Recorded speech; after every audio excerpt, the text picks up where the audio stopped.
নমস্কার। কিছুদিন ধরেই আমরা শুনতে পাচ্ছি বিভিন্ন মানুষের কাছে আধার ডিঅ্যাক্টিভেট হয়ে যাচ্ছে এরকম একটি চিঠি আসছে। যে চিঠিটি আপনারা এখন স্ক্রিনে দেখতে পাচ্ছেন, এই টাইপের চিঠি আপনার বাড়িতেও আসতে পারে। এবার এই চিঠি অনুযায়ী যেটা বলা হচ্ছে সেটা আগে একটু খেয়াল করে দেখুন। সেখানে কিন্তু কোথাও বলা হচ্ছে না যে আপনার বায়োমেট্রিক বা ফটো আপলোড করতে হবে বা আপডেট করতে হবে। দেখুন, এখানে বলা হচ্ছে আধার নাম্বার দেওয়া আছে, তারপর যেটা ইস্যু করা হয়েছে সেটা ডিঅ্যাক্টিভেট করা হচ্ছে under the provisions of resolution 28A of Aadhaar, মানে আধারের 28A ধারা অনুযায়ী আপনার আধারটাকে ডিঅ্যাক্টিভেট করা হচ্ছে।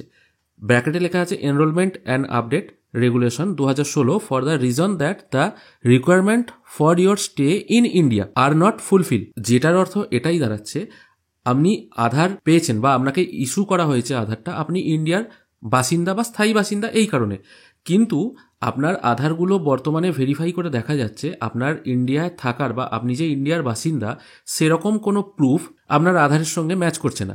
মানে আপনি জন্মসূত্রে ইন্ডিয়ান কিনা এইরকম কোনো সাপোর্টিং ডকুমেন্ট আপনার আধার যখন হয়েছিল সেখানে কিন্তু সাবমিট করা নেই।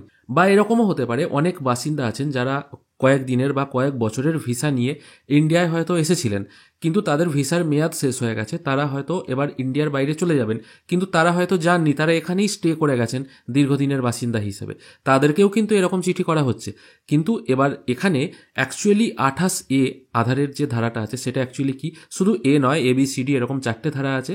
সেখানে কোথাও ফটো এবং বায়োমেট্রিক আপডেট করতে বলা হচ্ছে কিনা বা অ্যাকচুয়ালি এই জিনিসটা কি সেটা কিন্তু দেখে নেবো। কিন্তু এখানে চিঠিতে যেটা বলা হচ্ছে সেটা বলা হচ্ছে এটাই, আপনার ইন্ডিয়াতে থাকার যে যথাযথ ডকুমেন্ট বা সাপোর্টিং ডকুমেন্ট বা রিকোয়ারমেন্ট যেগুলো রয়েছে, মানে ইন্ডিয়ার বাসিন্দা হিসেবে যেগুলো দরকার সেগুলো কিন্তু আপনার নেই। সেই কারণে আপনাকে এই চিঠিটা করা হচ্ছে এবং আধার আপনার ডিঅ্যাক্টিভেট করা হচ্ছে, যার জন্য আপনাকে যোগাযোগ করতে বলা হচ্ছে আপনার আধারের রিজিওনাল অফিস আর কি। যেহেতু আমরা ওয়েস্ট বেঙ্গলের বাসিন্দা, আমাদের রিজিওনাল অফিস হচ্ছে রাঁচি। এবার আমাদের কলকাতায় যে অফিসটা আছে আধারের, সেটা কিন্তু আধারের স্টেট হেড অফিস, সেটা কিন্তু রিজিওনাল অফিস নয়। রিজিওনাল অফিস একটাই হয়, ইস্ট ওয়েস্ট নর্থ সাউথ এগুলো হচ্ছে এক একটা রিজিয়ন।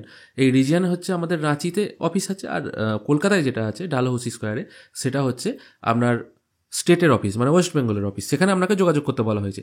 এবার এই টোটাল ব্যাপারটা কি সারমর্থ বা আপনাকে কোথায় অ্যাকচুয়ালি যেতে হবে, কি করতে হবে, সেটা নিয়েই কিন্তু আজকের এই ভিডিওটা।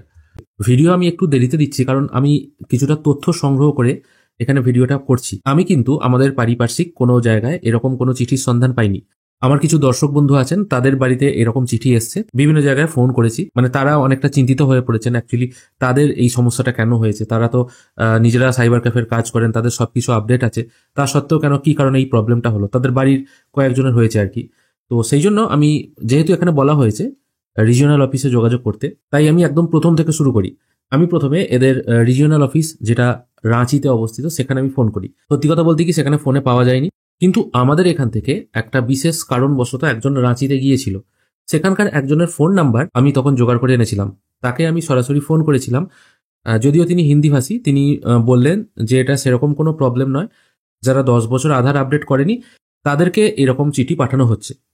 তো সেখানে একটা প্রশ্ন আসছে, যেখানে ফ্রিতে আধার আপডেটের সময় এখনো শেষ হয়নি, এখনো ফ্রিতে করা যাচ্ছে আপডেট, আপডেটের সময় পেরিয়ে গেলে না হয় বলা যেতে পারে যে আপডেট এখনো হয়নি, সেই কারণে আধার ডিঅ্যাক্টিভেটের চিঠি পাঠানো হচ্ছে। এবং যে চিঠিগুলো পাঠানো হচ্ছে সেগুলো কিন্তু জানুয়ারি মাসে পোস্ট করা হয়েছে। দেখুন এখানে ডেট দেওয়া আছে 25/1/2024। তাহলে যেখানে ডেট এখনো শেষ হয়নি, তাহলে এখন এত আগে কেন চিঠি পাঠানো হচ্ছে? সেক্ষেত্রে বলা হচ্ছে অনেক জায়গাতে 10 বছরের অধিক হয়ে গেছে আধার কার্ড তৈরি হয়েছে, আবার কোনো কোনো জায়গাতে 10 বছর হয়নি। এবার 10 বছরের অধিক যে জায়গায় আধার কার্ড হয়ে গেছে তারা হয়তো কোনো কারণে কোনো কিছু আপডেট করেননি। যেমন ধরুন কোনো মানুষটি যদি 50-60 বছর বয়সে ফার্স্ট টাইম আধার কার্ড করে, তাহলে সেই দিন থেকে আজকে তার হাতের ছাপ অবশ্যই চেঞ্জ হয়েছে, ফেস কাটিংও চেঞ্জ হয়েছে, সেই জন্য কিন্তু এই চিঠিটা পাঠানো হচ্ছে। তো সেক্ষেত্রে কি করতে হবে, সেক্ষেত্রে বলা হলো যে আপনার সমস্ত যে ডকুমেন্ট আছে, এই ডকুমেন্ট মানে সাপোর্টিং ডকুমেন্ট যেটা আছে সেটা যদি আপনি আপনার স্টেট হেড অফিসে অথবা রাঁচিতে ইমেল করেন, অথবা ইমেলে সিসি দিয়ে দুটো অ্যাড্রেসই যদি লিখে দেন, সেক্ষেত্রে দু জায়গাতেই কিন্তু আপনার অ্যাড্রেস ভেরিফাই করা হবে। এবার সেক্ষেত্রে আপনার ভেরিফাইড অ্যাড্রেস হতে পারে ভোটার কার্ড, সেক্ষেত্রে প্যান কার্ড যদি থাকে সেটাও হতে পারে, ড্রাইভিং লাইসেন্স যদি থাকে সেটাও হতে পারে। এবার বয়স্ক মানুষদের ভোটার কার্ড ছাড়া আর প্যান কার্ড ছাড়া তো সেরকম কোনো ডকুমেন্ট নেই, কিন্তু রাঁচিতে সরাসরি যেতে হবে কিনা সেই তথ্য তাদের কাছেও এখনো নেই, যে রাঁচিতে গিয়ে তাদেরকে বায়োমেট্রিক দিয়ে করতে হবে না, এরকম কিছু ব্যাপার। এখানে আরো একটা কথা বলে দিই, অনলাইনের মাধ্যমে আধার আপডেট যে অপশনটা আছে সেখান থেকে করলেও কিন্তু এই কাজটা হবে না, কারণ এই আধার সিস্টেমটাই টোটাল ডিঅ্যাক্টিভেট করে দেওয়া হয়েছে। তাই অনলাইনে করলে আপনার কোনো কাজ হবে না, আপনাকে সরাসরি ইমেল করতে হবে আপনার সাপোর্টিং ডকুমেন্ট দিয়ে। ইমেল কি করবেন সেটাও আমি এখানে দেখিয়ে দেবো। তবে এখানে দেখে নিই 28A ধারাটা অ্যাকচুয়ালি কি। গুগলে সরাসরি যদি আপনি আধার 28A রুল এরকম লিখে সার্চ করেন, আপনার সামনে একটা 39 পাতার পিডিএফ ওপেন হয়ে যাবে। এখানে খেয়াল করে দেখুন 28-এর ABCD করে এরকম 4টে ধারা আছে। বিশেষত 28A ধারার জন্য আপনার আধার কার্ডটা ইনঅ্যাক্টিভ হচ্ছে। এবার 28A ধারাটা অ্যাকচুয়ালি কি দেখুন, এখানে বলা হয়েছে photo on photo and core biometric information is available. সোজাসুজি এখানে বোঝা যাচ্ছে ফটো এবং বায়োমেট্রিক ইনফরমেশন এই টাইপের কিছু একটা প্রবলেম হতে পারে, যার বাংলা অর্থ করলে এটাই দাঁড়ায়, যখন আপনি আধার সেন্টার থেকে ছবিটি তুলেছিলেন, মানে 10 বছর আগে বা যেদিনই হোক ছবি তুলেছিলেন, বা যাদের এরকম চিঠিটি এসছে তাদের সেই সময়কার ছবি আর বর্তমান সময়ের ছবি কোনো কারণবশত হয়তো চেঞ্জ হয়েছে, বা যেহেতু অনেকদিন হয়ে গেছে তাদের হয়তো ফেস কাটিং এর চেঞ্জ হয়েছে, সেটা বাচ্চা ছেলেও হতে পারে। এবং সব থেকে বড় কথা, শিশুদের এবং কিশোর বয়সের মানুষদের ফেস কাটিং কিন্তু খুব তাড়াতাড়ি চেঞ্জ হয়। এবং সেকেন্ড অপশন হচ্ছে, আপনার যদি বায়োমেট্রিক মানে হাতের ছাপ বা চোখের রেটিনার হয়তো কোনো রকম পরিবর্তন হয়ে আছে, যেগুলো আপডেট করা দরকার, যেগুলো বহুদিন ধরে আপডেট হয়নি, যার ফলে সেই জন্য সেগুলোকে ডিঅ্যাক্টিভেট করা হচ্ছে। এটাই হচ্ছে আসল ব্যাপার। ফটো এবং বায়োমেট্রিক এগুলো আপনাকে আপডেট করতে হবে। এবার এগুলো কিন্তু আপনি আধার সেন্টারে গিয়েও আপডেট করে নিতে পারেন, কিন্তু তারও আগে আপনার সাপোর্টিং ডকুমেন্টগুলো তাদের কাছে পাঠিয়ে দিলেই ভালো হয়। কিন্তু এখানে আপনি যে সাপোর্টিং ডকুমেন্টের কথা, মানে আমাকে যেটা ফোনে বলা হলো আর কি, যে সাপোর্টিং ডকুমেন্টের কথা বলা হচ্ছে, সেই সাপোর্টিং ডকুমেন্টের সঙ্গে ফটো এবং বায়োমেট্রিকের কি সম্পর্ক সেটা আমিও বুঝতে পারলাম না।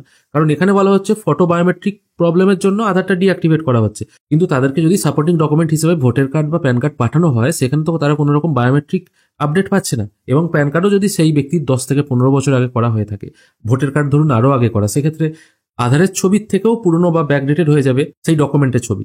সেক্ষেত্রে কিভাবে আপডেট হবে সেটা কিন্তু আমার এই মুহূর্তে জানা নেই। এখানে আরো যে অপশনগুলো বলা হচ্ছে দেখুন, এখানে বলা হচ্ছে ফলস বায়োমেট্রিক এক্সেপশন কেস। অনেক সময় বায়োমেট্রিক আপনার আধার কার্ড হয়তো বায়োমেট্রিক অন্য কেউ দিয়ে দিয়েছে বা মিস ইউজ করা হয়েছে, সেক্ষেত্রে হতে পারে। এছাড়া 28-এর B ধারা থার্ড একটা অপশন দেখা যাচ্ছে, আধার যখন আপনি করতে গিয়েছিলেন তখন হয়তো অন্য কারুর কোনো ইললিগেল ডকুমেন্ট দিয়ে আপনি আধারটা করেছিলেন, সেই মুহূর্তে হয়তো আধারটা আপনার প্রিন্ট আউট হয়ে চলে এসছে বা আধার আপনি পেয়ে গেছেন হাতে, কিন্তু পরে যখন ভেরিফাই হচ্ছে তখন দেখা যাচ্ছে সেই যে সাপোর্টিং ডকুমেন্টটা দিয়ে আপনি ফার্স্ট টাইম আধার কার্ড করেছিলেন, সেই ডকুমেন্টটার সাথে মানে সেই ডকুমেন্টটার অ্যাকচুয়ালি কোনো অস্তিত্বই নেই, বা সেটা কোনো মিথ্যে ডকুমেন্ট, সেই জন্য আধারটা ইনঅ্যাক্টিভ হয়ে গেছে। D নাম্বার পয়েন্ট যেটা আছে, সেখানে হয়তো আপনার নাম এমন কিছু ভাবে উল্লেখ করা আছে যে নামগুলো হয়তো কোনো রকম অশ্লীল শব্দ এই টাইপের কিছু একটা হতে পারে, বা যে নামগুলো অ্যাকচুয়ালি হওয়ার কথা নয় সেরকম যদি কারোর নাম থেকে থাকে, সেগুলোর জন্য কিন্তু আপনার আধার ইনঅ্যাক্টিভ হতে পারে। আরো দুটো এখানে পয়েন্ট করা আছে 27-1-2, তার মধ্যে বলা হচ্ছে যেমন ধরুন 5 বছর এবং 15 বছর পর প্রত্যেকেরই বায়োমেট্রিক আপডেট করতে হয়,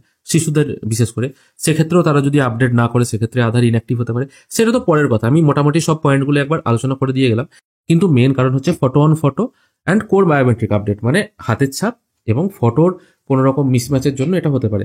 যদিও আমি দেখেছি অনেক জায়গায়, মানে আপনি যখন ফার্স্ট টাইম আধার কার্ড করতে যান বা ফটো অনেক সময় ম্যাচ করে না, সেক্ষেত্রে পুরোনো কোনো পাসপোর্ট সাইজ ফটোকে স্ক্যান করে অনেক সময় আধার বানানো হয়। যদিও এটা হয় না, যারা করে তাদের কিন্তু হিউজ পরিমাণে ফাইন হয় সেই সমস্ত আধার সেন্টারগুলিতে, কিন্তু অনেক সময় এই হিসেবে করে দেওয়া হয় আর কি, অনেক অসুস্থ ব্যক্তিরা আর কি করে দেওয়া হয়, সেক্ষেত্রে আধার সেন্টারগুলিকেও ফাইন দিতে হয়, সেটা আমি জানি, কারণ এরকম কেস আমার পাশাপাশি অনেক জায়গাতেই শুনতে পেয়েছি আমি।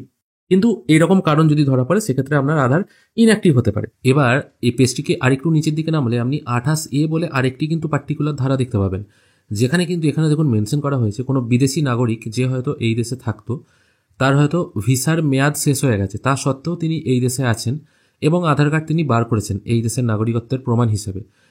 তার ভিসা যেহেতু শেষ হয়ে গেছে, তাহলে তো তিনি আর এদেশের নাগরিকত্বের মানে ধারক বাহক নন, সেক্ষেত্রে তাকে নিজের দেশে ফিরে যেতে হবে। সেক্ষেত্রেও তার আধার কার্ডটা যদি থেকে থাকে, মানে এরকম অনেক বাসিন্দা কিন্তু আছেন যারা বিদেশের নাগরিক এদেশের আধার কার্ড বার করেছেন, তাদেরকেও কিন্তু এরকম চিঠি পাঠানো হচ্ছে। এটা কিন্তু অ্যাকচুয়ালি মেন, মানে অ্যাকচুয়ালি তাদের অন্য কোনো সচিত্র পরিচয়পত্র নেই এই দেশে থাকার, পার্মানেন্টলি তারা যারা এখানকার জন্মসূত্রে ইন্ডিয়ান, সেরকম কোনো তাদের সার্টিফিকেট নেই, যার জন্য তাদের আধার কার্ডগুলো কিন্তু ডিঅ্যাক্টিভেট করা হচ্ছে। এবার এইরকম ইনঅ্যাক্টিভ যদি হয়ে যায়, আপনি রাঁচি তো যাবেন না, তাহলে রাঁচি না গিয়ে আপনি কি করবেন, ফার্স্ট টাইম আমি যেটা বলবো, আমার যেটা মনে হয়, আপনি আধার সেন্টারে গিয়ে বায়োমেট্রিক আপডেট করান। এবার আপনি হয়তো বলতে পারেন আমি তো একবার আপডেট করিয়েছি, সেক্ষেত্রে যারা আপডেট করিয়েছেন তাদের কিন্তু এরকম চিঠি আসার সম্ভাবনা অনেক কম, তাদের এরকম চিঠি আসার কথাই নয়। তাও যদি চলে আসে তাহলে আমি বলবো আপনারা হয়তো কোনো মাইনর আপডেট করেছেন। মাইনর আপডেট বলতে হয়তো শুধু ফোন নাম্বারটা আপডেট করেছেন, এই টাইপের আপডেট হয়তো হয়েছে। কিন্তু এবার যদি এরকম তাও সত্ত্বেও চিঠি চলে আসে, তাহলে অবশ্যই আপনারা আধার সেন্টারে গিয়ে আপনাদের বায়োমেট্রিক আপডেট করান এবং নতুন করে একটা ফটো আপডেট করান, তাহলে হয়তো এই প্রবলেমটা কেটে যাবে। যদি দেখেন যে সেখানে গিয়ে হচ্ছে না, আধার ইনঅ্যাক্টিভ দেখাচ্ছে, সেই জন্য হয়তো ফটো বা বায়োমেট্রিক আপডেট হচ্ছে না, তাহলে আপনারা মেল করুন। মেল করার পর দেখুন কোনো রকম রিপ্লাই আসে কিনা। রিপ্লাই না এলে কিন্তু এখনো পর্যন্ত কিছু বলা যাবে না, কারণ সিস্টেমটা টোটালি নতুন। কবে হবে কি হবে আমরা কিন্তু কেউই জানি না, এবং আধার সেন্টার থেকেও ঠিকঠাক উত্তর দিতে পারছে না। এরকমও কেউ নেই যার মেল পাঠিয়ে সঙ্গে সঙ্গে বা ইমিডিয়েট কোনো রিয়াকশন মেসেজ এসছে ওই দিক থেকে, তারপর সে কাজ করেছে। যদি এরকম আমি কিছু জানতে পারি সেটা আমি নিশ্চয়ই জানাবো। এবার কোথায় আপনি মেল করবেন সেটা একবার আমরা দেখে নিই। আপনারা মেল করার জন্য দুটো ইমেল অ্যাড্রেস এখানে বেছে নেবেন। ফার্স্ট ইমেল অ্যাড্রেসটা হচ্ছে westbengal.helpdesk@uidai.net.in। এটা হলো ওয়েস্ট বেঙ্গলের আধার অফিস, মানে স্টেট হেড অফিস। এখানে ফোন নাম্বার আছে, আপনি ফোন করেও দেখতে পারেন, কিন্তু ফোন করে দেখলেও সেই আপনাকে একই রকমের রিপ্লাই দেবে। এখানে আপনার সাপোর্টিং ডকুমেন্ট লিখে পাঠাতে পারেন। কি লিখবেন, কি টাইপ করে লিখবেন সেটা কিন্তু ডেসক্রিপশনে দিয়ে দেবো, সেটা আপনারা একবার দেখে নেবেন। আর এই মেলটার সঙ্গে, মানে যেখানে এই যে ইমেল করছেন এই ইমেল আইডির সঙ্গে আরেকটা ইমেল আইডিও পাঞ্চ করে দেবেন, সেটা হলো রাঁচির ইমেল আইডি। এটি হলো UIDAI এর রিজিওনাল হেড অফিস, তার ইমেল আইডি হলো helpdesk-ro@uidai.net.in। এখানেও একটা ফোন নাম্বার আছে, ফোন করলে ম্যাক্সিমাম টাইম ফোন কিন্তু পাওয়া যাচ্ছে না। এই দুটি জায়গায় আপনারা কিন্তু মেল করবেন, এবং সাপোর্টিং ডকুমেন্ট হিসাবে আপনার ভোটার কার্ড, প্যান কার্ড, মানে আপনার নামে যা সমস্ত ডকুমেন্ট আছে সেগুলো কিন্তু আপলোড করে দেবেন। আর যদি আপনি মেল করতে না পারেন নিজে, তাহলে কোনো সাইবার ক্যাফে সাহায্য নিতে পারেন। আর তার থেকেও ভালো হয় যদি আপনি কোনো প্রত্যন্ত এলাকায় থাকেন যেখানে মেল করার সুযোগ সুবিধা নেই, সেক্ষেত্রে আপনি UIDAI রাঁচির রিজিওনাল অফিস অথবা কলকাতা অফিস, যে অ্যাড্রেসটা এখানে দেখতে পাচ্ছেন, সেই অ্যাড্রেসেও কিন্তু আপনারা চিঠি করতে পারেন। মুখবদ্ধ খাবে, আপনি চিঠি করে দেবেন, সেখানে সাবজেক্ট হিসাবে লিখে দেবেন বা চিঠির ওপরে লিখে দেবেন আধার ইনঅ্যাক্টিভ হয়ে গেছে, আমি রিঅ্যাক্টিভেট করাতে চাই, তার জন্য এই চিঠিটি পাঠানো হলো। ইমেলে যেটি লিখবেন সেটি কিন্তু চিঠিতেও লিখে দেবেন। আশা করি আপনাদের বোঝাতে পারলাম। যদি আপনাদের কাছে কারোর আধার ডিঅ্যাক্টিভেট হয়ে গেছে এরকম কোনো লেটার আসে, তাহলে সেই চিঠির কি করে মোকাবিলা করবেন। এতদূর পর্যন্ত আমি যে সমস্ত তথ্যটা পেয়েছি সেটাই আপনাদের কাছে তুলে ধরার চেষ্টা করলাম। ভিডিও যদি ভালো লাগে অবশ্যই একটি লাইক করবেন। ভিডিও দেখার জন্য অসংখ্য ধন্যবাদ। ভালো থাকবেন।